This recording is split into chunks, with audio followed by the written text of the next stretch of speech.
Purihin po ang Panginoon sa kabutihan niya sa atin pong buhay. It's good to see you all once again. Ang title po ng ating pag-aaral ay pinamagatan ko pong Deliverance of a Demoniac. Okay? Ang katotohanan po kasi, mga kapatid, mahalaga na makalaya ang tao sa anumang impluensya ng kalaban sa kanyang buhay. At ang totoo, demons are fallen angels. Ito po ay makikita natin sa Bible. Si Satan ay isa sa mga anghel ng ating Panginoon at ang pangalan po niya ay Lucifer nung siya ay nasa langit pa at kasama ng Diyos. Kaya lang si Satan ay nagrebelde laban sa Diyos. At makikita po natin sa Isaiah chapter 14, Ezekiel chapter 28 kung paano po siya pinalayas ng Diyos sa langit at dito po siya itinapon sa sanlibutan.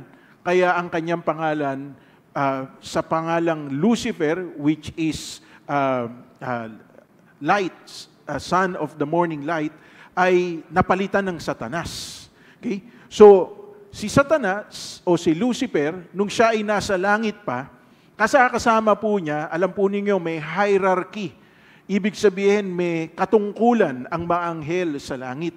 Ito po yung mga tinatawag po na katulad po ni Michael na isang archangel, si Gabriel ay isang archangel, si Michael po ay ang warring angel ng ating Panginoon at makikita po natin siyang inutusan ng Diyos nung sa aklat ng Daniel upang ihatid ang tugon ng Diyos sa panalangin po ni Daniel. Okay? So 21 days si Michael na nakipagdigma sa kalawakan upang mangyari ang kalooban ng Diyos sapagkat nanalangin po si Propeta Daniel. Si Gabriel naman na isa rin pong archangel at siya po ay tagapaghatid ng mabuting balita ng ating Panginoon. At makikita po natin in many instances, especially in the New Testament, siya po naghatid ng mabuting balita nung si Elizabeth na pinsan ni Mary ay sinabihan na magdadalang tao. At bukod po ron, si Mary mismo, hinatiran din ng mabuting balita po ni Archangel Gabriel ng balita na siya'y magbubuntis at ang anak na kanyang dadalhin sa kanyang sinapupunan ay mula sa binhi ng banal na Espiritu. But there's another angel na dapat sana, kung nanatili po siya na nagtapat sa Panginoon, siya po yung anghel na kasama ng Diyos sa trono niya na tagapagbantay ng ating Panginoon. Ang pangalan po niya ay Lucifer. Pero mababasa po ninyo in Isaiah chapter 14, in Ezekiel chapter 28, dahil sumasamba ang maraming anghel sa Panginoon, inisip ni Lucifer na yung kalwalatian na dapat para sa Diyos ay mapasa kanya rin. Kaya ang ginawa ng Diyos, dahil sa liksik ng Diyos ang lahat ng bagay, mapasa anghel, mapasa tao, mapasa lahat ng kanyang nilikha. Ang ginawa ng Diyos mula sa langit, tinapon po siya dito sa lupa at pinangalanan po siyang Satanas. At hanggang sa panahon po natin ngayon, si Satanas ay kumikilos dito sa sanlibutan, siya and 1/3 of the fallen angels. Nagsama po siya ng kampon niya. Ibig sabihin yung mga naniwala sa kanya, nagrebelde po sila laban sa Diyos. Kasi nga, 3 lang po silang archangel di ba? So, si Michael, si Gabriel, at saka siya, si Lucifer. So, silang 3, yung 2 na natiling tapat sa Panginoon, yung isa, nagrebelde laban sa Diyos, at yung lahat ng kanyang nasasakupan, sumama sa kanya, at sila'y tinapon ng Diyos dito sa sanlibutan. From being an angel, they are now called as demons. Demons as spirit beings can take possession of a physical body. Spirito po sila. In the natural, wala po silang kakayanan maka-impluwensya sa tao. Pero, pwede po silang pumasok sa katawan ng tao at hindi lang tao sapagkat nabasa natin dito kanina, kahit doon sa mga baboy na 2,000 ang bilang, sumapi doon yung masamang spirito at naposes po nila. So makikita natin. Kaya lang, bakit po picture ng anghel yun nandiyan dyan? Sapagkat kung makikita natin ang isang demonyo, bilang isang demonyo na naglilisik ang kanyang mga mata, may sungay, may buntot, wag nyo na itago yung buntot ninyo, baka meron po sa inyo ditong ganon, di ba? May pangil, lalayuan natin siya. Pero kung ganyang kaganda, at yan ang dahilan kung bakit maraming tao nagkakasala, hindi lang po anghel na mukhang babae, pwede ring anghelito o anghel na lalaki na magandang lalaki ang magsilbing patibong ng kalaban para matukso ang tao at makapasok sa kanyang katawan. However, makikita po natin, dito sa mga binasa po natin talata, meron pong sinabi ang Biblia na unclean spirit. At yung unclean spirit po na yon or impure spirit, ito po ang nagpapasama sa tao. In the New Testament, unclean spirits, which in Greek means akathartos, is mentioned over 20 times. Unclean spirits delight in wickedness and promote wickedness in humans. Kaya ito ang dahilan kung bakit ang tao po, kahit nilikha tayo ng Diyos sa kanyang wangis at anyo, nakakagawa po tayo ng masama. Nakakapagsalita tayo ng masasakit. Nakakasakit po tayo ng ating kapwa. To the point na kaya natin pumatay ng kapwa po natin sapagkat nai-impluensyahan po tayo nung tinatawag po ng Bible na unclean spirit. At dito nga po sa mga talatang nabasa po natin kanina, makikita po natin yung isang lalaki na sinaniban ng masamang espiritu. Una, nakatira po siya sa sementeryo. Pangalawa, nagsisisigaw po siya araw at gabi sa sementeryo hanggang sa kabundukan. Pangatlo, walang makagapos sa kanya kahit na nilagyan na po ng tanikala ang kanyang mga kamay, pati ang kanyang mga paa. Napipigtas niya po ito at wala pong makapigil sa kanya. Bakit nga? Sapagkat siya'y sinaniban ng masamang espiritu. Alam niyo ba na sa pag-ibig din, pwede kayong saniban ng masamang espiritu? Bakit? Hindi na kayo makinig sa inyong mga magulang. Ano pa? Hindi na kayo nagpapatuloy sa inyong pag-aaral. Ano pa? Kahit mangutang kayo, gagawin ninyo. Kaya hindi totoong pag-ibig yan. It is better called as lust rather than love. Why? Because the definition of lust is you want to satisfy yourself at the expense of others, while the definition of love means you want to satisfy others at the expense of yourself. So kapag ang isang bagay, handa mong gawin, handa mong makamit, kahit na makasakit ka ng iyong kapwa, hindi po pagmamahal yan. Okay? Pagnanasa yan. Okay? Gagawin mo lahat. Iuusog mo langit at lupa, mapasa kanya lang, makuha mo lang siya at mapasayo lang siya. Pero yung totoong pagmamahal, handa kang talikuran ng lahat kahit na siya ay umalis pa sa'yo sapagkat mahal mo siya. Even at the expense of yourself. So, look at it this way. Bakit ang mga tao ngayon nakakagawa ng hindi tama, nakapananakit ng kapwa? Okay? Bakit sila nakakapagbenta ng mga gamit na meron po ang kanilang mga magulang na naipundar? Sapagkat nai-impluensyahan po sila hindi lang ng drugs, hindi lang ng alak, hindi lang ng bisyo, kundi merong unclean spirit na lumulukob sa kanila na nagsisilbing dahilan para sila po ay gumawa ng hindi tama. Naintindihan po ba natin? Huwag nyo nang tignan yung katabi nyo. Hindi nyo naman makikita yung unclean spirit. Okay? Pansinin lang po natin, base sa mga sinasabi ng salita ng Panginoon, makikita nyo po dito sa image po na yan, yung wolf in a sheep's clothing. Bakit wolf in a sheep's clothing? Mukha siyang tupa. Yung katawan niya, tupa. Pero ang totoo, isa siyang asong gubat. Isa siyang wolf. At ang totoo, kahit sa loob ng church, meron pong ganyan. Akala mo, siya ay naglilingkod sa Panginoon. Akala mo, mahal niya ang Panginoon, pataas-taas pa ng kamay. Akala mo, siya rin ay totoong handang magpagamit sa Panginoon. Pero pag nandito pala sa church, naghahanap lang na maliligawan. Okay? Hindi lang naghahanap ng maliligawan, naghahanap pa ng mauutangan. Hindi lang naghahanap pa ng mauutangan, naghahanap pa ng paraan para siya ay makabenta sa loob ng church. Uy, ito mukhang mayaman to. Ang ganda ng bag nito. Okay? Ang laki ng alahas nito. Naku, dito nga ako tatabi. Okay? At hindi lang yun. Uy, sis! Ang ganda-ganda ng pisngi mo. Meron ako ibebenta sa iyo. Bagay ba sa akin? Pero yan po yun eh. Pag hindi tayo naging maingat, kahit sa loob ng church, kahit na malinis ang intensyon po natin, minsan, nagiging para tayong wolf in a sheep's clothing sapagkat ang iniisip natin yung kapakinabangan po natin, hindi ang kapakinabangan ng kapwa po natin. Ako po ay pastor at sa loob ng 21 taon na ako ay nagpastor, marami na po akong taong nakilala.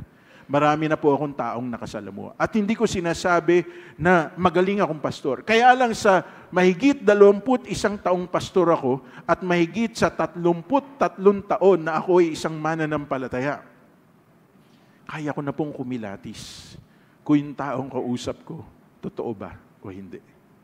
Sa biyaya ng Panginoon, mga kapatid, kahit ako, nahubog na. Kahit ako, naturuan na ng Panginoon. And every time na nagkakamali ako, palagi po akong tumatawag sa Panginoon, Lord, patawarin po ninyo ako.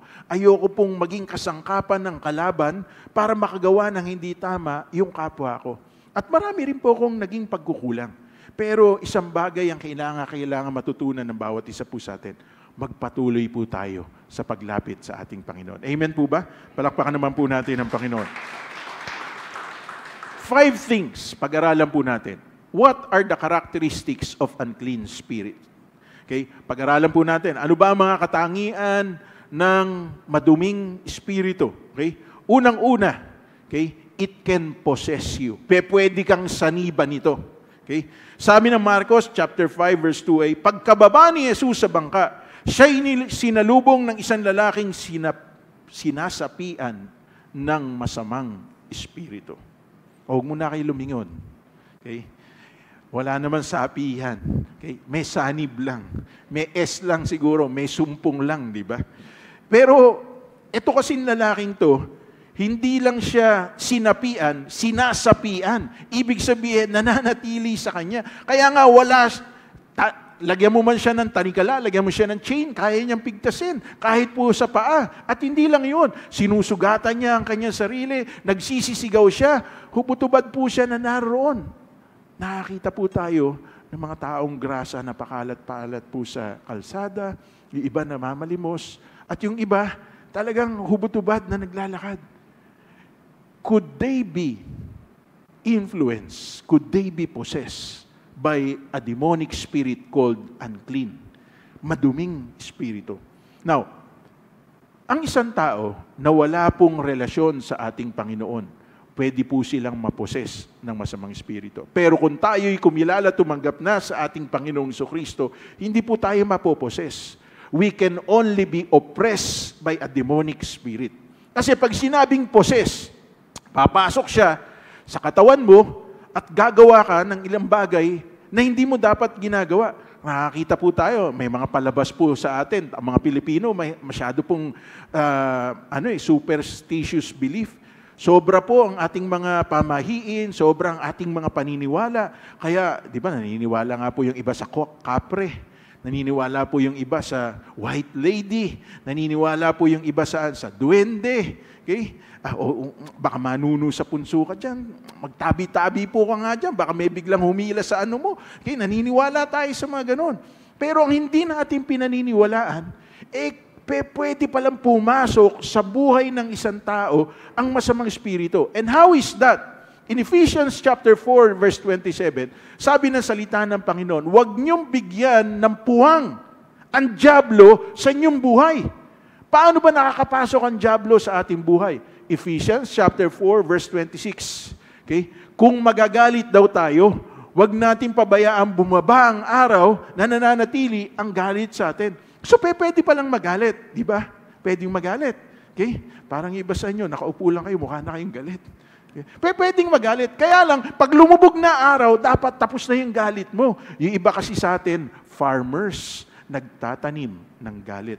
Hanggat hindi naiipon ng husto yung galit nila at pag sobrang punong-puno na sila sa kanilang galit, para silang bulkang sasabog na para bang walang makapipigil sa kanila.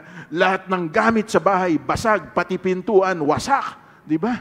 Kaya pati yung kapitbahay na wala dapat kaalam-alam sa mga pangyayari sa loob ng inyong pamamahay, nalalaman po nila. Bakit? Sapagkat sobrang galit. Alam nyo mga kapatid, pagka ganun, wala na kayong kontrol sa sarili nyo. Pwede kayong maposes ng kalaban.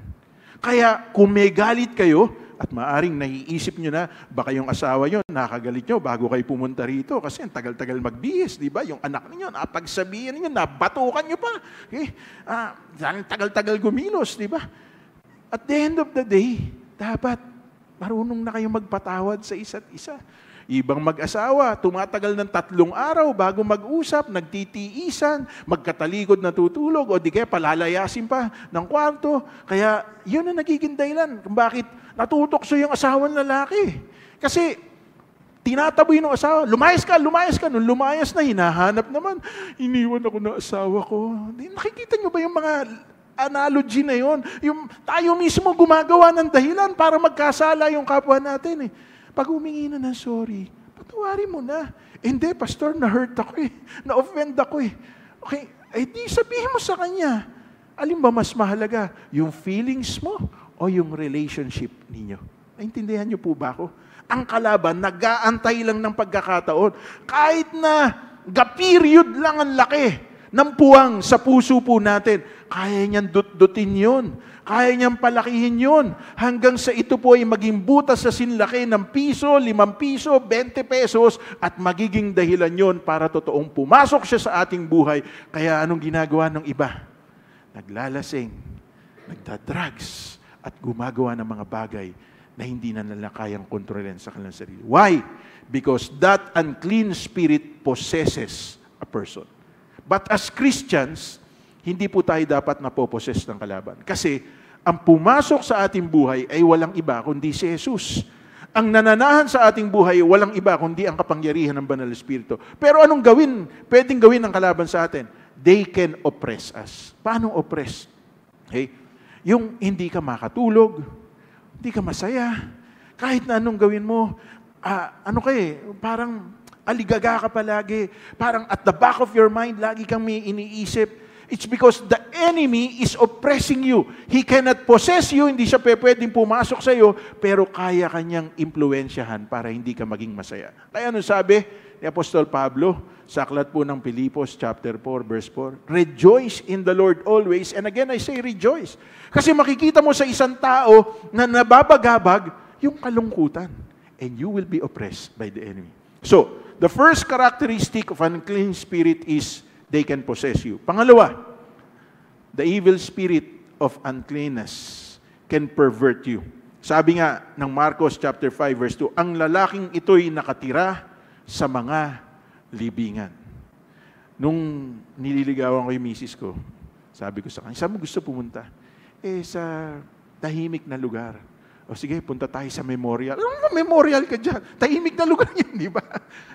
Memorial, hindi ko naman dadalhin sa sementeryo. Memorial. Kasi puro green yun nando doon. Puro lapida makikita mo. Mag-isa kang pumunta mo ron. Diba?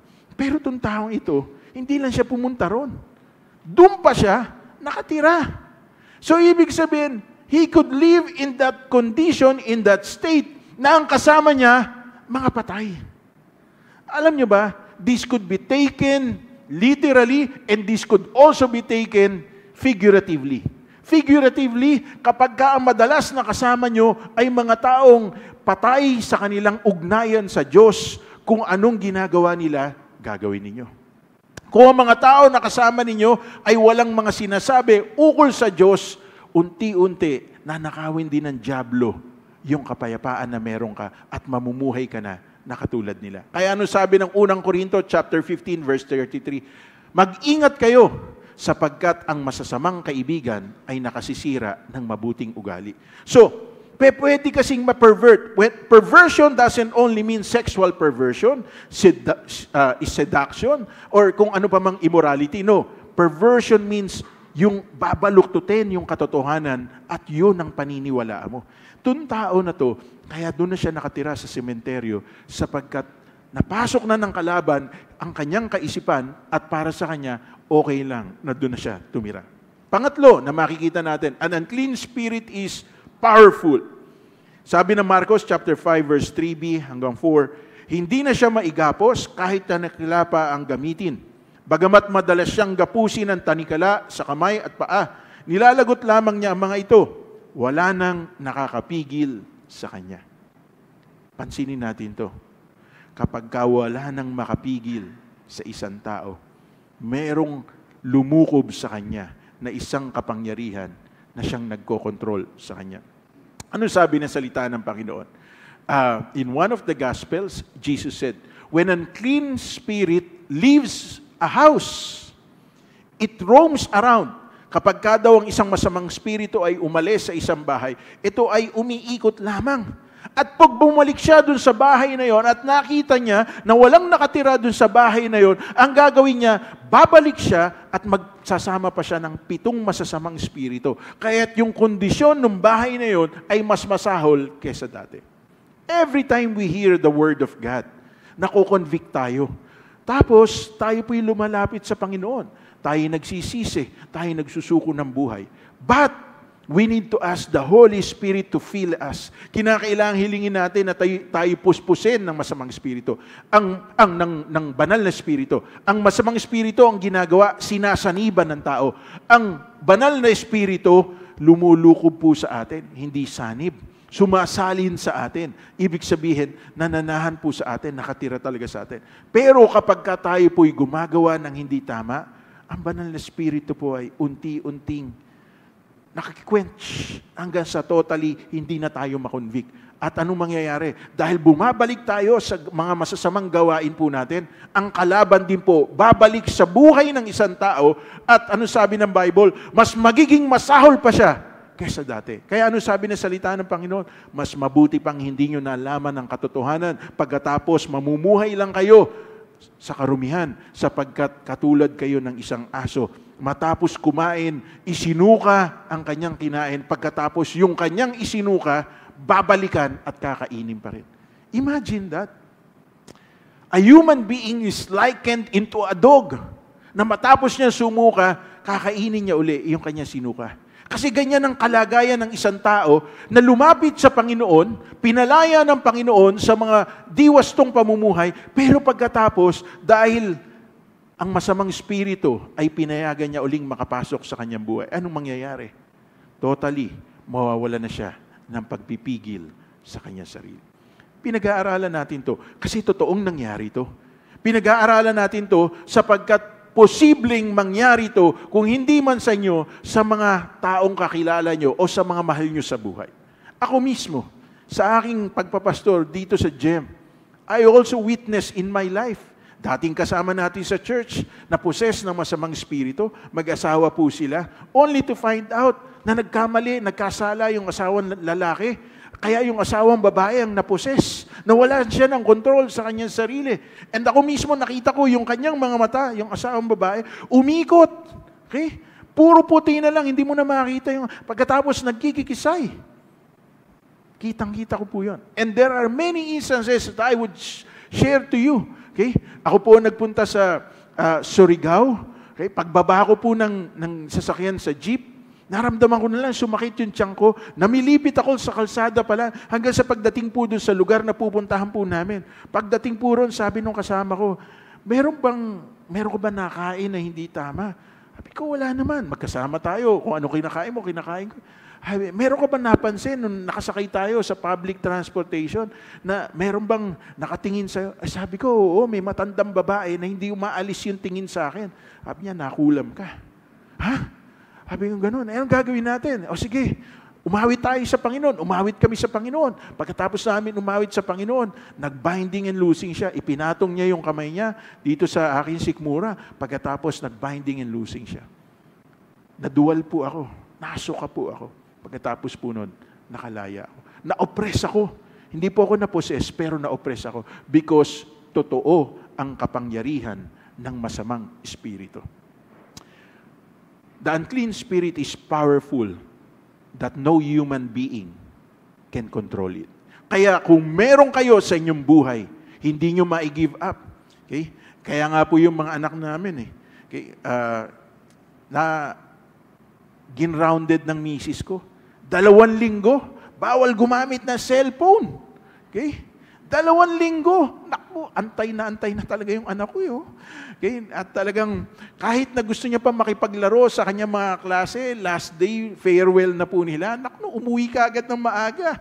At pag uwi ng bahay, gumamit na cellphone. Kasi 2 linggo sila hindi makagamit. Subukan kaya nating alisin sa buhay natin itong phone, di ba? Yung bang tayo mismo? Ano muna tayo? Magpahinga tayo sa pastor naman, walang ganyan. Diba? Kasi alam niyo mga kapatid, if this cellphone, if this social media can be more powerful than our self-control, baka ito na nagko-control ng buhay natin. At ang totoo, kaya itong gamitin ng kalaban. Kinikwento ko po sa misis ko na hindi tama kung ang inyong anak ay 3 years old below. Kung may apo kayo, 3 years old below, pinahawak nyo na ng cellphone. Hindi nyo alam kung anong nangyayari sa kanilang isip habang gumagamit sila ng cellphone. Hindi nyo alam kung anong nangyayari sa kanilang, kung paano sila nai-impluensya nung kanilang mga napapanood. Meron po akong isang kaibigang pastor. Okay? Nagulat siya, sinamahan niya lang yung anak niya. Nanonood po ng cartoons, nanonood ng anime. Pagkatapos, yung pinanonood ng anak niya, babae sa babae. Sabi nung cartoon na babae, gusto kita. Gusto din kita. Pagkatapos cartoons yan, Nagyakapan sila, naghalikan sila. Yung anak niya, 5 taon. Ganun na ang pinanonood ng ating mga anak. Kaya pag hindi tayo naging mapagbantay, sooner or later, tatanggapin na lang po natin na ganun ang sistema ng mundong ito. Mga kapatid, hindi po ganun.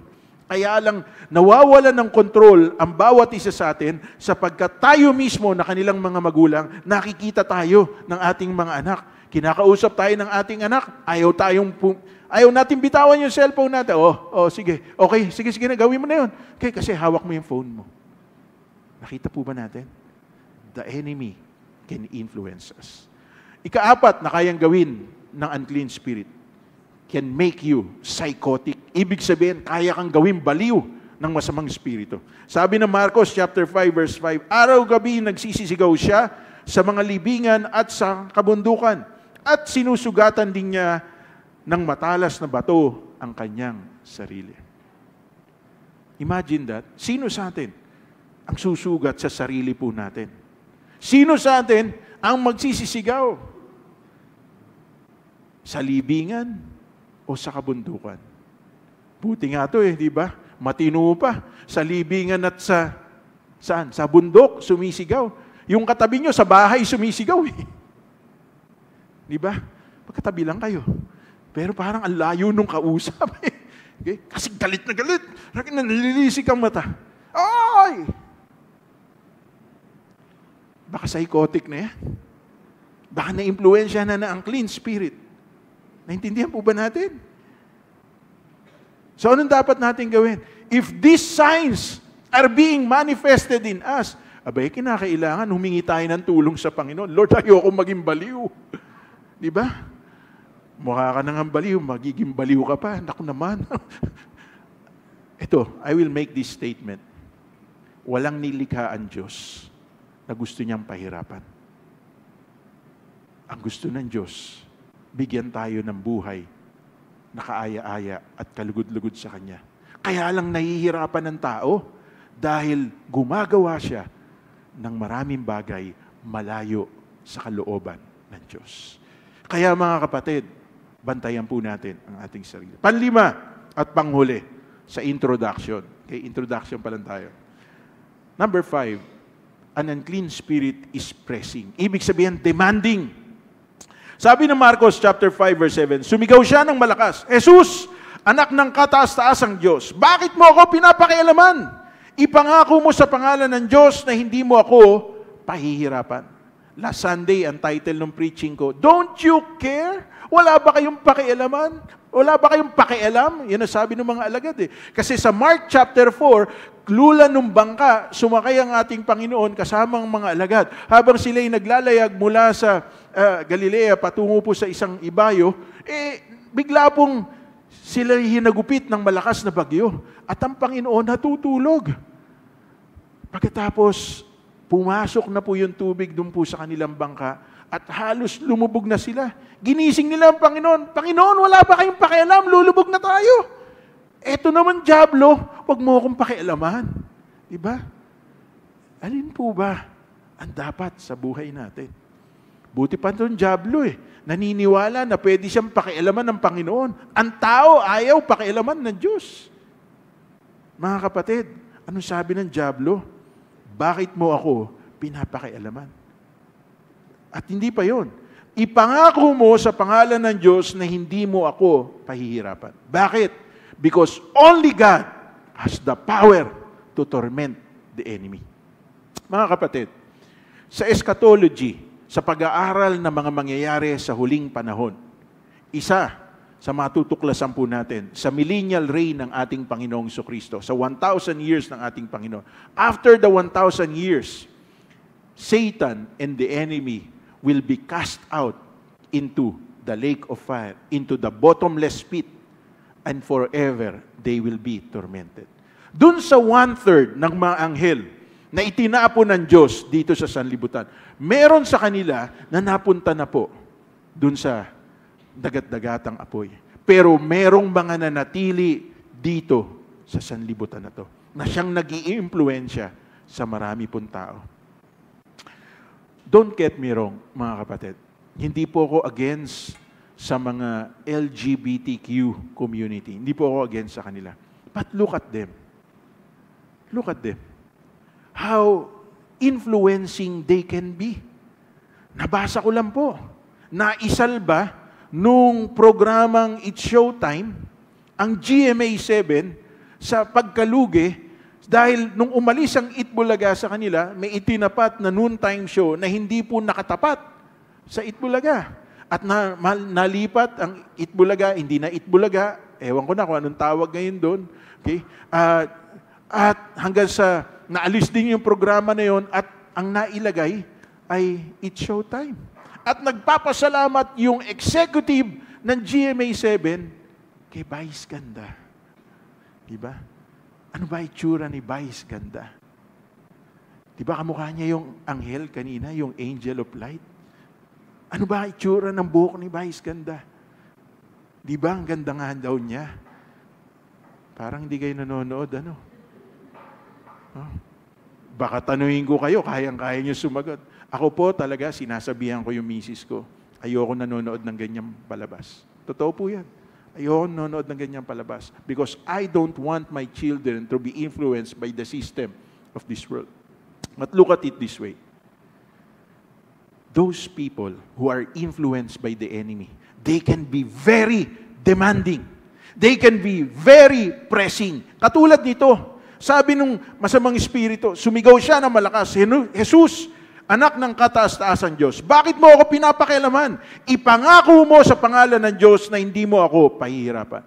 Bakit? Sapagkat alam ng masamang espiritu na meron takdang panahon para sila ay itapon sa bottomless pit, sa abyss, where they will be kept in eternity.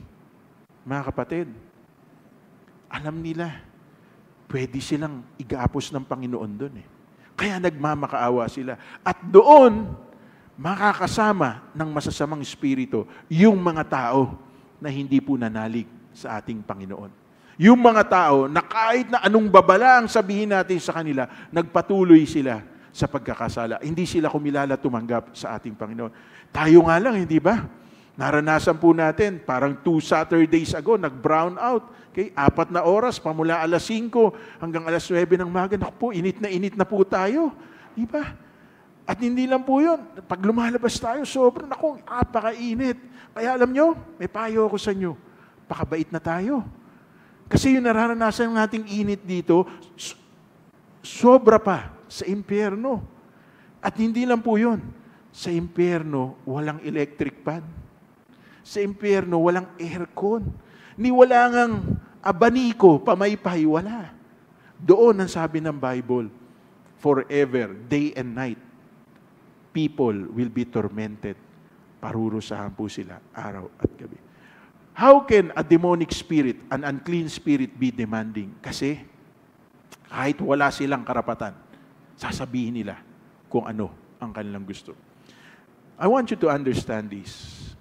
Marami po nagrarally sa Kongreso, sa Senado. Meron iba, mga senador, mga congressman, gusto nilang maipasa yung LGBTQ gender equality bill at maging batas. Yung same-sex marriage, at hindi lang po yun. Okay? Ang akala lang po natin, yung pong batas na yun, bibigyan sila ng laya para makapagpakasal sila sa lalaki at sa lalaki, sa babae at sa babae. Pero, meron po yung mga underlying clause yung batas na yon.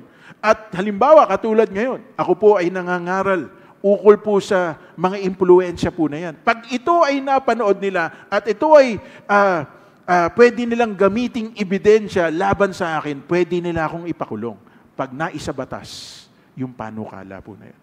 Imagine that. They have the right to express themselves, but we do not have the right to express what the Bible is telling us. Kaya hindi po tama eh. We all have freedom of expression. Pero hindi po ako nangangaral ng mabuting balita. Tinutuligsa ako sila outside the four walls of the church. Pero sa batas po na yon, ang hindi alam ng maraming tao, doon sa panukala ng batas na yon, ang hindi alam ng maraming tao, kapag ka nagsalita ka laban sa kanila, pwede ka nilang sampahan ng kaso hanggang sa makulong ka. Sa Amerika, nangyari po yun eh. Meron pong isang Christian bake shop. May pumasok po na gay. Umu-order siya ng cake. Ang gusto niya, hindi po lalaki at babae. Yun nasa ibabaw ng cake. Ang gusto niya parehon lalaki. Sabi po ng may-ari ng bake shop, naku, pasensya ka na. Hindi kita pwedeng igawa ng cake na ganyan. Kung gusto mo, pumunta ka na lang sa ibang lugar. Sabi nung gay, bakit hindi? Gusto ko dito umorder ng cake. Sabi niya, Christian ako eh. Hindi ako naniniwala sa same-sex marriage. Alam niyo ba? Sinampahan siya ng kaso. Alam niyo ba? Gusto ipasara yung bake shop niya because of that. Yan po yan eh.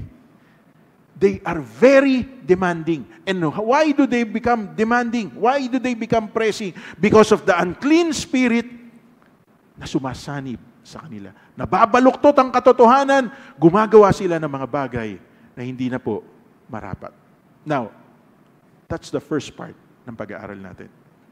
Doon na po tayo sa main part. How did Jesus delivered a demoniac? Paano pinalaya ni Jesus? Paano pinalayas ni Jesus ang demonyo sa isang taong sinasaniban ng masamang espiritu? Okay, una, makikita natin, Jesus confronted the demonic spirit. Sabi ng Marcos chapter 5 verse 6, malayo pa'y natanaw na nito si Jesus. Patakbo itong lumapit at lumuhod sa harapan niya. So, makikita natin dito, the demonic spirit recognize, acknowledge, kilala kung sino si Jesus. Kaya, lumapit siya sa Panginoon eh. Okay? At anong ginawa ng Panginoon? Naku, may masamang espiritu dito. Naku. Okay? Inaalihan, sinasaniban ng... Hindi. Right there and then, kinonfront ng Panginoon. Alam niyo mga kapatid, ako po ay naniniwala that we should confront the enemy sa buhay natin. And oftentimes, dito natin dapat makita, tayo ba ang kino-confront o yung evil spirit o yung demonic spirit na nag-iimpluwensya sa atin? Maraming kabataan ngayon, and I am not against you, but I am for you. But I want you to understand this. There's too much emphasis on feelings. There's too much emphasis on being offended, but not so much on you asking for forgiveness and apology sa mga taong nagawa nyo rin ng hindi tama. The problem with today's generation, you all have the right to be offended, but you do not have the right to accept the truth that will change you. Nilalabanan po ng maraming kabataan yan eh. At marami pa nagagalit. Ang tawag po sa mga taong nangangaral ng katotohanan na katulad ko, haters. Dapat daw love lang, love. Wag daw dapat hate because love rules the world. Ano sabi ng Bible? For God so loved the world that He gave His one and only Son, so that whoever believes in Him will not perish, but have everlasting life. But in verse 17, verse 18, sinabi ng salita ng Panginoon sa John chapter 3, ang sino mang di manalig sa anak ng Diyos ay mapupunta sa kapahamakan. Meron na silang hatol sa kanilang sarili. Why? Because that's love. It brings out the truth, and the truth will set us free. But if you do not want to accept the truth, then that will bring you to condemnation. Mga kapatid, ang kapangyarihan ng Panginoon will confront us. Two things can happen. You accept the truth or you reject the truth. When you accept the truth, you would be delivered. But when you reject the truth, you will remain and can be in a much worse condition. Pangalawa, how did Jesus deliver the demoniac?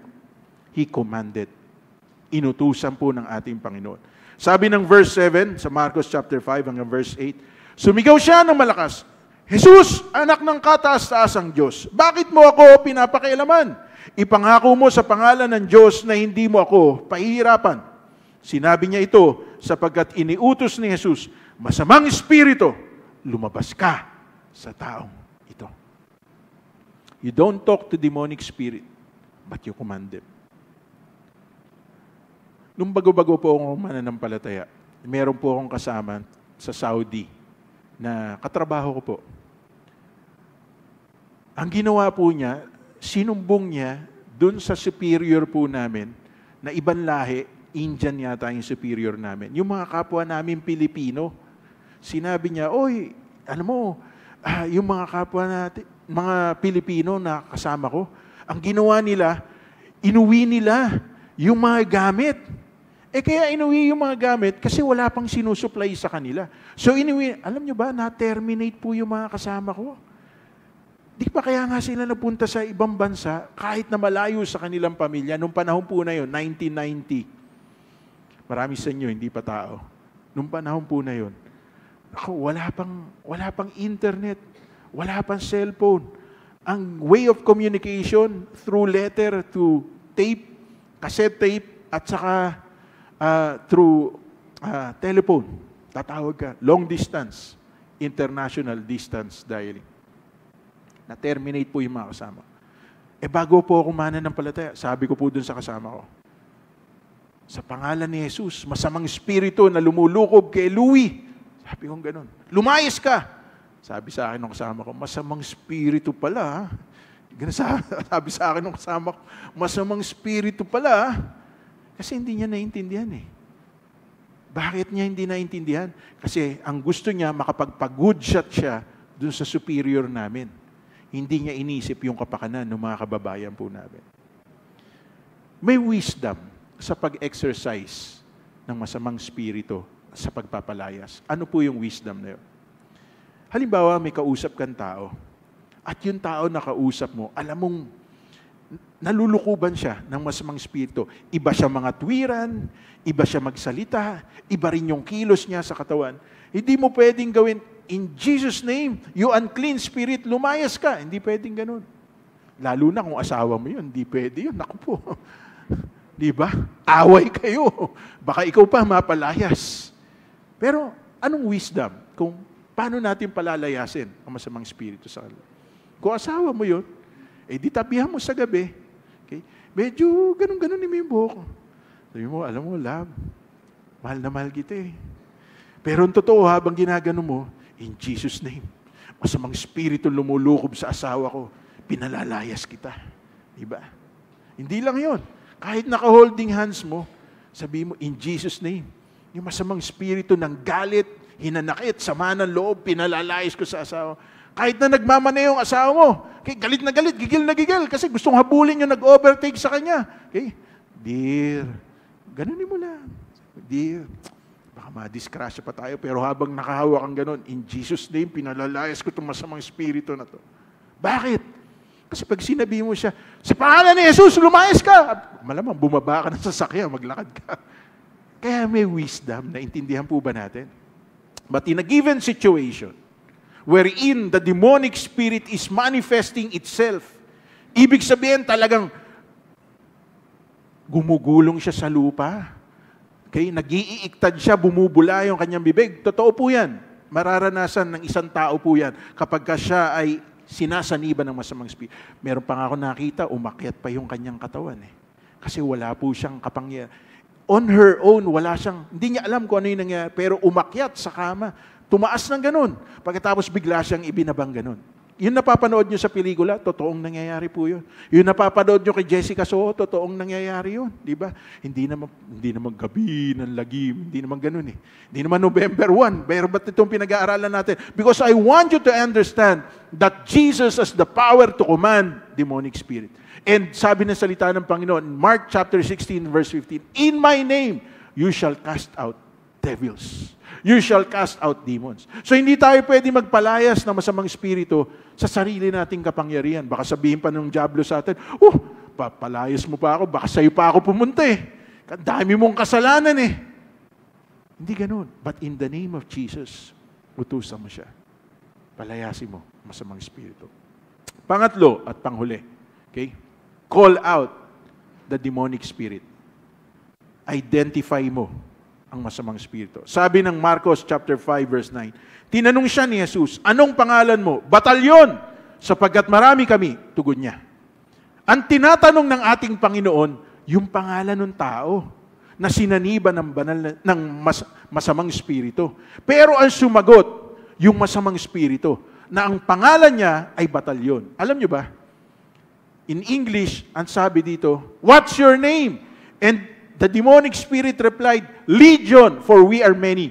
A legion in a Roman army is composed of 2,000 to 6,000 foot soldiers. Ibig sabihin, batalyon talaga yan.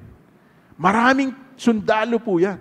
And you could just imagine, 6,000 na demons yung sumanib dun sa lalaki na to. Kaya nga kahit na igapos po siya ng taringkala, napipigtas po niya eh. Okay, nasusugatan niya kasi kanyang sarili. Dahil ano? Dahil maraming masamang espiritu ang lumulukob sa kanya. Baka yung iba, isa lang eh. Di ba? Naku, hindi na mapalayas. Ito, napakadami, batalyon. Pero alam niyo ba, mga kapatid, na-identify kasi ng Panginoon eh. It was an unclean spirit. Bakit unclean? Sapagkat yung nagagawa sa buhay ng tao, hindi kayang gawin ng sino mang ordinaryong tao. If in your life, there are things that you have no control anymore, then perhaps there are demonic spirits that are trying to influence you. Pero mga kapatid, ito po ang dapat nyo maintindihan. Kung tayo kumilalap tumanggap sa Panginoon, hindi po tayo mapoposes ng kalaban. They can oppress us, but they cannot possess us. Pero, pag na-oppress tayo ng kalaban, unang nawawala, peace. Pangalawa, joy. Pangatlo, nawawala na po tayo sa wastong pag-iisip natin. We become anxious. We become mahilig na tayo mag-complaining. Okay? At hindi lang po yun. Nagiging fault finder na tayo. Humahanap na tayo ng masisisi. Kasi nawawala na tayo sa wastong pag-iisip. Pero ang isang tao na sinaniban ng masamang espiritu, ganito ang nangyayari sa kanya. Anong sabi ng masamang espiritu? Nakiusap yung masamang espiritu. Na wag muna silang papuntahin sa dako ng pagdurusa, kundi palipatin sila sa mga baboy. At ganun ang ginawa ng Panginoon. Lumipat sila sa baboy. Gaano karami ang baboy? 2,000. At lahat ng baboy po na yun, nahulog sa bangin, nalunod sa ilog, namatay. That is how powerful the enemy is in the life of any human being. Alam niyo mga kapatid, yung iba sa atin, akala natin, uy, may anting-anting ako. Okay? Aladar na pa kayo, baka may nilunong pa kayong bato, di ba? Andiyan naman si Pastor Ding. Okay? Hindi po yun. Wala yun eh. Lahat ng bagay, kaya tayong impluwensyahan ng kalaban. Hindi sa agimat, hindi sa anting-anting, hindi sa ano pa mang bagay na dadasalin po natin. Kung hindi, pag pinayagan natin pumasok sa ating buhay. In closing, Ito po ang listahan. 17 masasamang spirito ang pwedeng mag-impluwensya sa buhay ng tao. Ano po yung mga spirito na yun? Yung tinatawag na unclean spirit, spirit of divination, yung nagpa-practice po ng witchcraft, ng kulam, ng fortune teller, okay, panghuhula, at yung mga anting-anting, mga agimat, yan yun. Familiar spirit, yung nakikipag-usap sa spirito ng mga taong namatay. Okay? Jealousy, pagka matindi ang selos mo, okay? Sa sobrang selos mo, katulad ng Genesis chapter 4, verses 4 to 6, pinatay ni Cain si Abel, ang kapatid niya si Abel. That was the first ever recorded murder ng tao sa sobrang pagseselos. Ano pa? Spirito ng pagsisinungaling, lying spirit.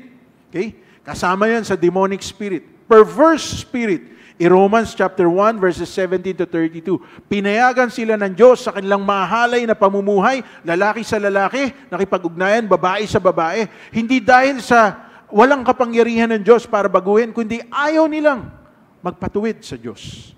Haughtiness. Anong ibig sabihin ng haughtiness? Kayabangan, kataasan. Okay? Yung masyado kang believe sa sarili mo. Espiritu po yan. Masamang espiritu yan. Yung bang isa pa lang ang nasasabi mo, 11 na nasasabi ng tao mong kausap. Haughtiness yun eh. Kayabangan. Heaviness. Yung bang, alam nyo yung mga miserable people, they love company. Yung bang, di ba, masaya yung pag pumasok ka sa isang lugar, lalong nagla-lighten up yung lugar. Kasi pumasok ka na eh. Pero yung pagka pumasok ka, naku, yan na. Yeah. Yung para bang natatakot sila, baka may dala kang spirit of heaviness. At hindi lang yun. Yung bang tuwing kausap kanila, imbis na gumaan ang kanilang pakiramdam, bumibigat ang kanilang kalooban, baka may dala kang spirit of heaviness. Whoredom, okay? Ito po yung seduction. Di ba, makikita po ninyo? Meron kayong mga makikita.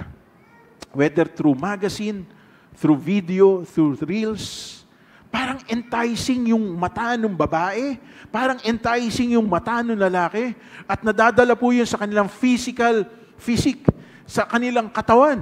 Okay? At akala natin, ganda ng kanilang katawan, gumaganong-ganon pa, di ba? Gumaganon pa. At hindi lang yun, nakaganon pa. Baka sinisidus ka na ng masamang espiritu na yun. And that is whoredom. Infirmity, sakit ito. Deaf and dumb or deaf and mute. Okay? Ito yung mga taong pipi, bingi sa katotohanan.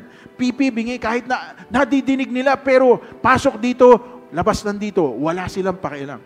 Bondage. Okay? Hindi lang po ito sa bisyo. Hindi lang ito sa alak. Hindi lang po ito. Pwede po ito sa casino. Pwede ito sa online gaming. Pwede nga ito sa mga games na nilalaro nyo. Kahit Roblox, pwede po yan. Kasi bondage yan eh. Yung hindi ka na mapigilan ng magulang mo, anak, kakain na tayo, opo, sandali lang po. Bondage yan. Fear. Spirit of fear. Ano yun? Kahit nakasama mo na lahat ng miyembro mo ng iyong pamilya, takot na takot ka pa rin. Okay? Because that is a spirit. Seduction, seducing spirit. Okay? Nung binata po ako, nagbibiroan kaming magkakaibigan. Kahit nga poste, pag nilagyan ng palda, papatulan mo eh. Kasi ganun kahayok ang tao. Okay? Na sinisedus ka. Spirit of error. Hindi po ito yung lagi ka nagkakamali. Hindi. Yung kahit na totoo, pwede mong palabasin na, kahit na mali, pwede mong palabasin na tama dahil sa sobrang galing mo mag-manipulate. Alam nyo ba? Kung si Kibuloy, ang totoong anak ng Diyos, bakit siya nagtatago? Bakit hindi siya lumantad? Sinasabi niya, siya ang anak ng Diyos na isinugo matapos si Jesus umakyat sa langit. Siya raw po ang sugunan ng ating Panginoon. Siya raw yung banal na spirito na nag-manifest in human form. O ba't siya nagtatago ngayon? Hinahanap po siya ng mga otoridad. Ba't siya nagtatago? Kasi, at hindi lang yun, bakit maraming taong naniniwala sa Kanya?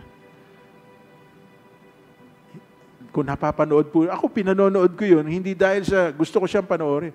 Pinanonood ko yun kasi Gusto ko lang isipin, bakit ang daming naniniwala sa Kanya, samantalang spirit of error nasa Kanya? Because that is a doctrine, okay, of false and error. Number 16, poverty. Spirito ng kahirapan. Yung hindi ka makapagbigay dahil natatakot ka. Alam nyo, ang isang taon totoong kumilala tumanggap sa Panginoon, babaguhin ng Diyos ang buhay natin. Pauunlarin tayo ng Panginoon. Not just materially, financially, but even emotionally, spiritually. Magkakaroon tayo ng peace. And I want you to understand this. The only way to fight against poverty is when you learn to give. Because when you learn to give, you learn to trust God to give it back to you in a good measure, pressed down, shaken together. And lastly, ito po yung magiging prevailing ngayon. The spirit of the Antichrist. Masamang spirito na laban sa ating Panginoong Kristo. Pinag-aralan po natin to. At hindi kayo dapat matakot sa 17 spirito na yon.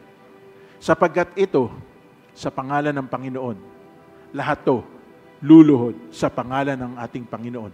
Lahat sila kikilalanin si Jesus bilang Panginoon at tagapagligtas. Sabi ng Philippians chapter 2, verse 9 and 10, every knee shall bow, every tongue shall confess that Jesus is Lord. So all these things, if you encounter people with this spirit, all you need to do is to command the demonic spirit in the life of people.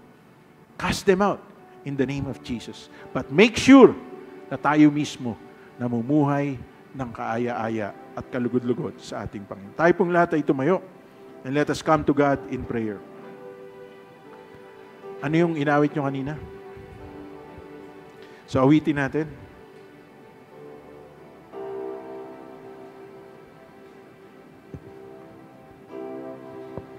So what can I say?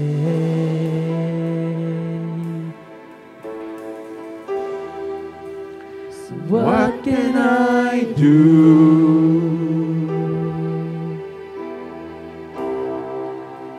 But offer this heart, oh God, completely to you.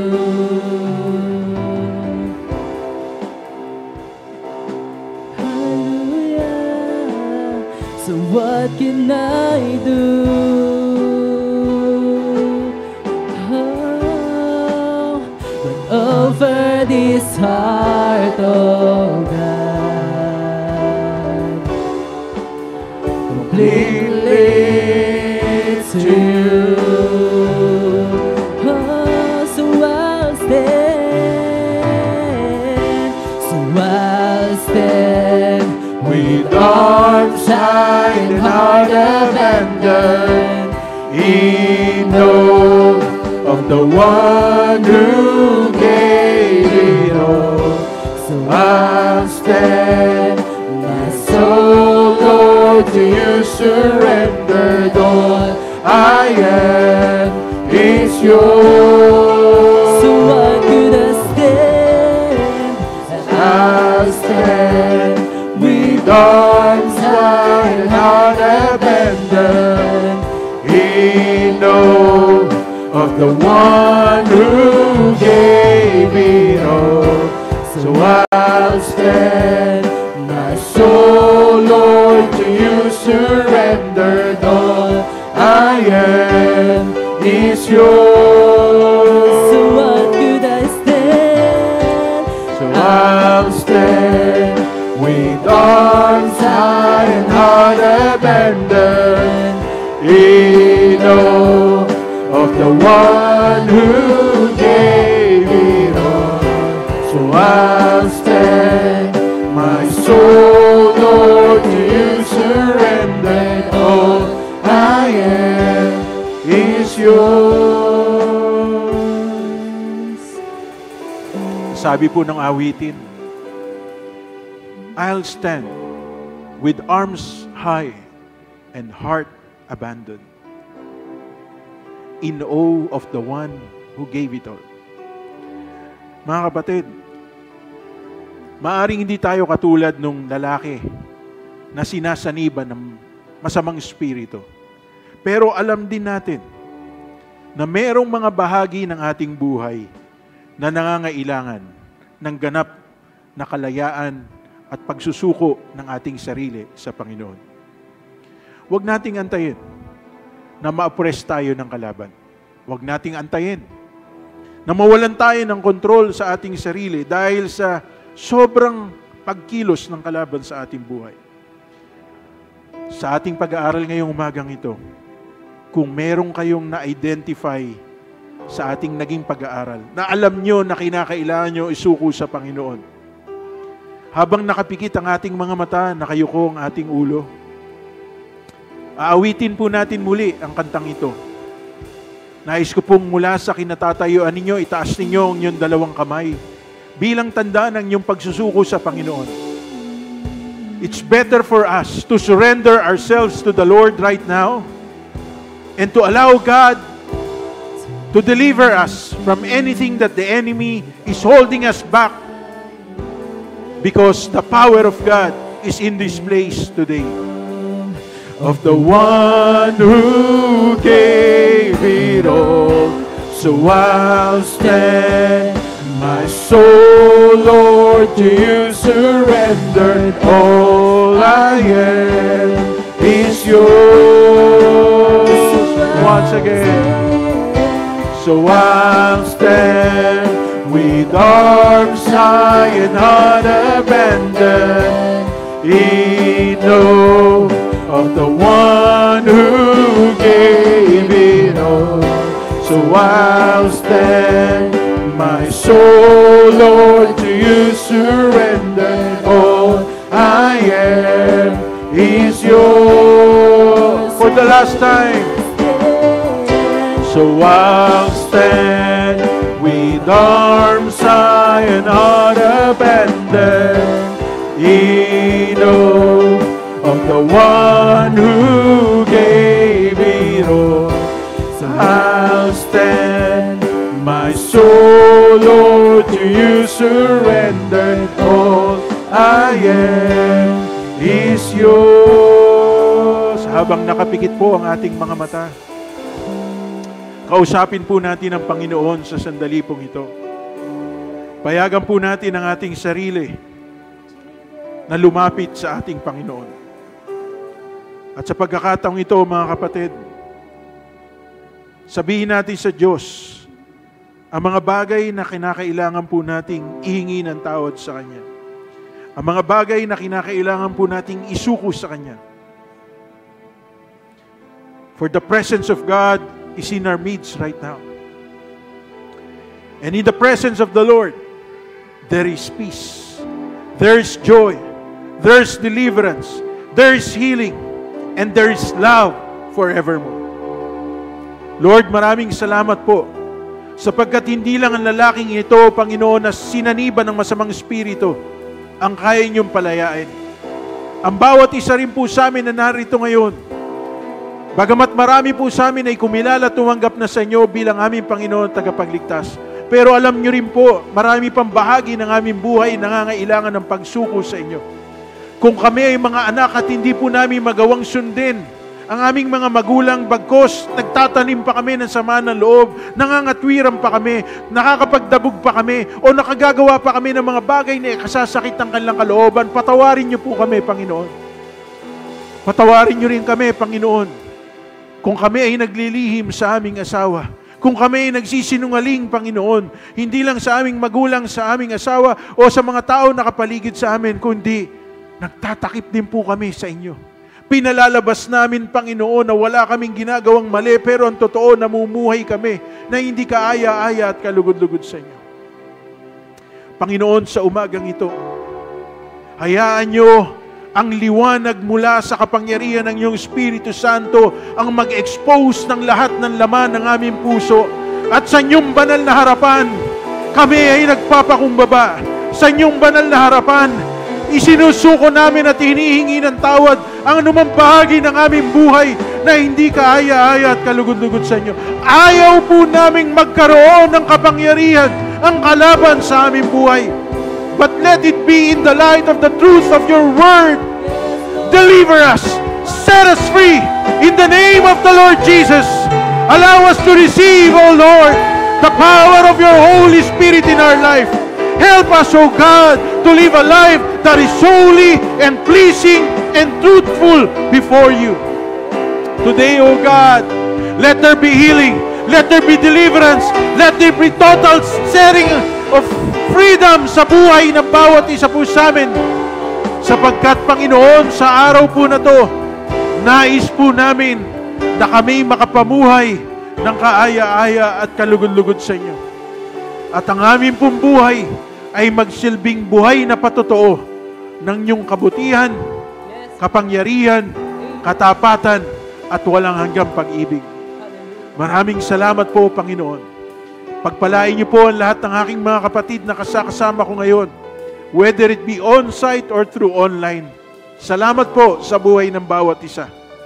Tanggapin po natin ang pagpapala ng Panginoon. The Lord bless you and keep you. The Lord make His face to shine upon you and be gracious to you, and lift up His countenance upon you and give you His peace. In Jesus' mighty name we pray. Amen. Amen. Palakpakan po natin ang Panginoon. Purihin po ang Diyos. Maraming salamat po sa inyong pagsama sa amin. Join us again next Sunday as we continue our message about from creation to Christ. God bless you.